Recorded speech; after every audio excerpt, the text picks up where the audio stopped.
السلام عليكم. الموضوع ديال اليوم علاش صاحبتك كتخلى عليك. هنا كاين بزاف ديال الاسباب علاش ديك السيدة كتشوفها راه غادة معاك وشوية كتلقاها تقلبات عليك. وصراحة بزاف ديال الشباب ولا حتى الناس اللي مزوجين كيكونوا مزوجين حتى شوية المرا ديالهم كطلب الطلاق ولا ما كيكونوش عارفين الاسباب، وكيكونوا الاسباب عديدة جدا. حيت في الراجل ولا الشاب من الطبع ديالو انه فاش كيكون داير شي علاقة مع شي انسانة كيكون دايرها على اساس انه باغي يستمر فيها ويديروا عائلة ويديروا وليدات، وعلى اساس انهم يعيشوا حتى للنهاية. المرأة لا، ما كتكونش عندها نفس الفكرة اللي كتكون عند الراجل. فالراجل من الطبع ديالو كيحب وكيبغي، والمرأة لا، المرأة راه ما كتبغيش. الا لاحظتوا ان المرأة كتكون غادة كتهضر معاك وكتهضروا انا وياها نتوما وياها في التليفون الليل كامل، وشوية تقول لك انا كنبغيك وكنحماق عليك، لا غد ليه تقدر تقلب عليك على اساس بحال اللي ما عمرها عرفاتك. الراجل لا، الراجل ما فيش هاد الخصال هادو. الراجل الا بغى راه كيبغي من قلبه ويدير المستحيل باش انه يبقى مع داك السيدة. فهذه قاعدة خذوها من عندي. المرأة شنقول لك عاطفية في كاع الحياة إلا الحب، عقلانية بزاف. الراجل لا، الراجل هو عقلاني في كاع الحوايجات، ولكن في الحب عاطفي، وهنا كيجيبها في راسو. دائما المرأة كتخدم عقلها في الجانب العاطفي. فبلا ما نطول عليكم ندخلوا الأسباب علاش صاحب الصديقة ولا الزوجة يعني كتطلب الطلاق ولا كتمشي في حالات على غفلة. بزاف ديال الناس ما عارفينش الأسباب. بالأسباب كاين بعض الإنسان كيكون انت كراجل كتقدر تكون انك ما كتقدرش تحكم في الأعصاب ديالك، دائما معصب ومقلق. هادو كيخليو القيمة ديالك تنزل قدامها، ولا فاش كتولي كتكون مشادات كلامية معاها، كتوليو كتناقشوا في مواضيع نقاشات اللي هي حادة. والمرأة إلا دخلتي معاها في هاد النقاشات ما غاديش تغلبها نهائيا، كون متأكد ما غاديش تغلبها، واخا تكون نتا على حق وديك الحاجة واحد زائد واحد كتساوي جوج، ولكن هي راه ما تغلبهاش. فاش كتدخل معاها في النقاشات إذن هي غادي تغلبك، إذن القيمة ديالك كطيح، وبالتالي بحال اللي كتشوفك بحال اللي وليتي صاحبتها، جوج عيالات جالسين كيتناقشوا في الحمام. وهذه ما كتبقاش عندك داك الهيبة ولا كأنك شخص اللي عنده كاريزما كدير منه فيت اتونسيون وكضرب له الحساب. اذا في هذه الحالة خاصك تكون انسان اللي هادئ، وحاول ما امكن ما تسوقش الهضره ديالها وما تجاوبهاش، وصافي. الا كان هاد الامر غادي يتطلب ان يكون الغوات والنقاش، دير على اساس ما كايناش نهائيا. هذه الا كنتو في الحياة الزوجية، يعني ما خصكش تفتح ليها الباب اصلا لهاد المواضيع ديال النقاش. يعني في الاول كيموت الماتش. من بين الاسباب الثانية اللي كتخلي القيمة ديال الراجل حتى هي طيح، فكيكون دائما، خصوصا في اللي كيكونوا مصاحبين، كتلقاه دائما في بداية العلاقة انه متاح. فوقتاش ما تصوني عليه تلقاه موجود. آه، فاش كتصوني عليه المفروض تصوني عليه كيجاوب على السيد بحال اللي راه كيتسناها. دائما كتحس به مضمون. يعني هذا الشخص هذا كتشوفه دائما متاح.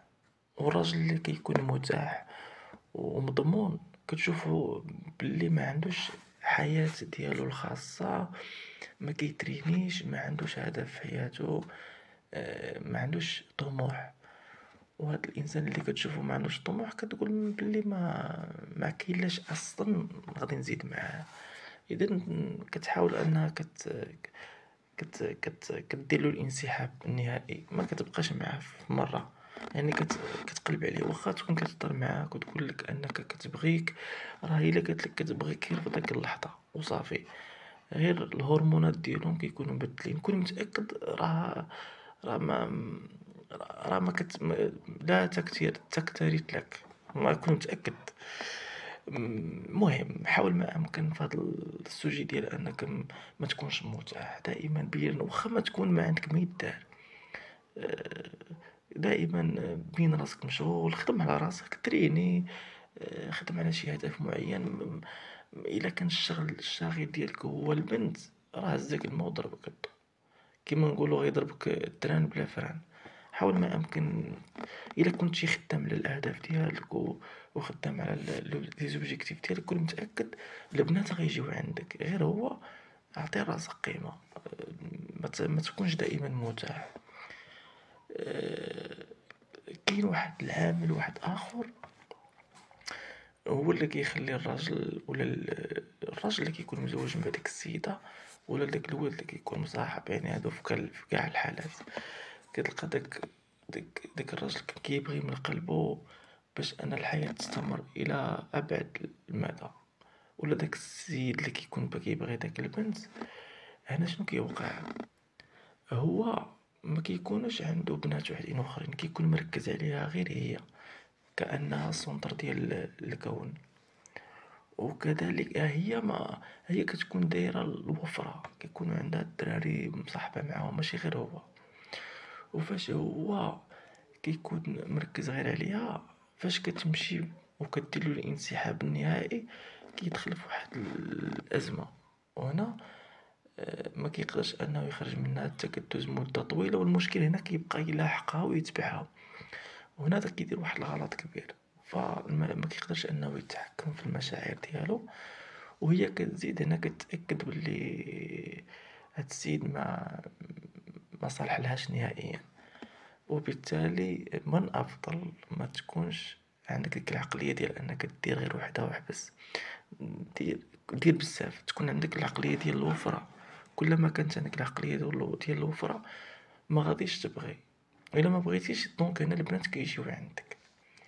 يعني من الافضل ما تكونش مركز غير على وحده.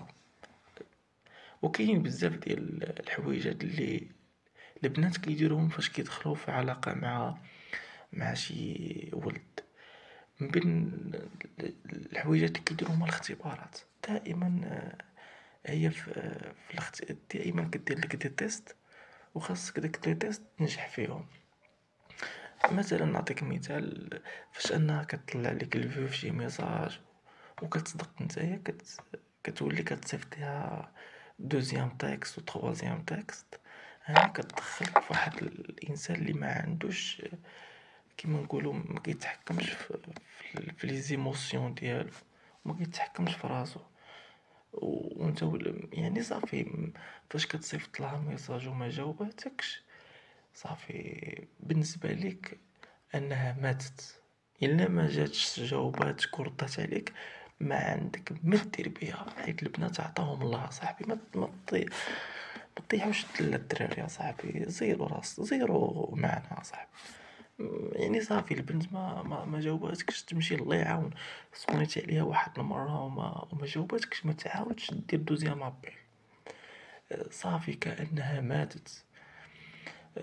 يعني هاد الحالة كيديروها فاش كيبغيو يديروا داك الانسحاب التدريجي. كيديروا هاد البلان هذا باش كيزيدوا كيتأكدوا منك. الا لحقتيها صافي هنا كدير الانسحاب النهائي في مرة. كتعرف بلي راك ضعيف. والمرأة ما كتبغيش الانسان اللي كيكون ضعيف، كتبغي الانسان اللي كيكون قوي وكيكون عنده كاريزما قوية. نعاودها لك، المرأة ما كتبغيش الانسان اللي كيكون ضعيف.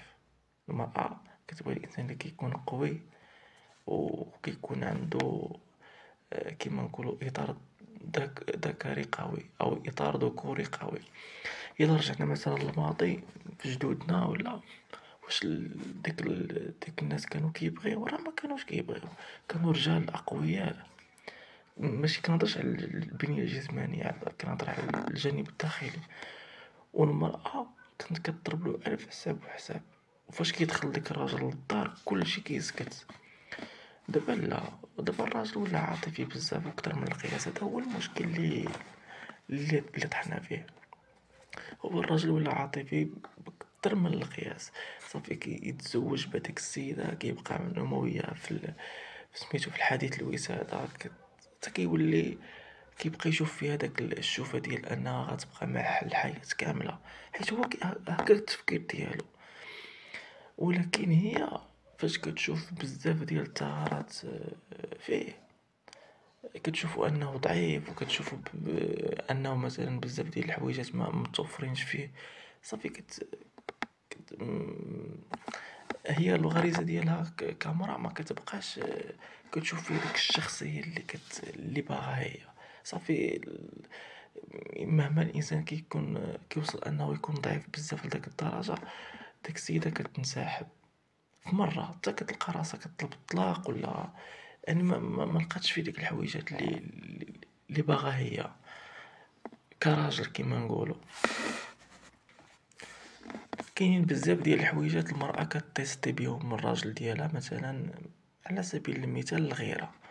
كدير له التيست في الاول بالغيرة، كدير راسك كتهضر مع شي واحد وهنا كينفعل ويغوت عليها ويدير على هنا كتأكد بلي ديك السيد كيبغيها بزاف ما يقدرش يفرط فيها.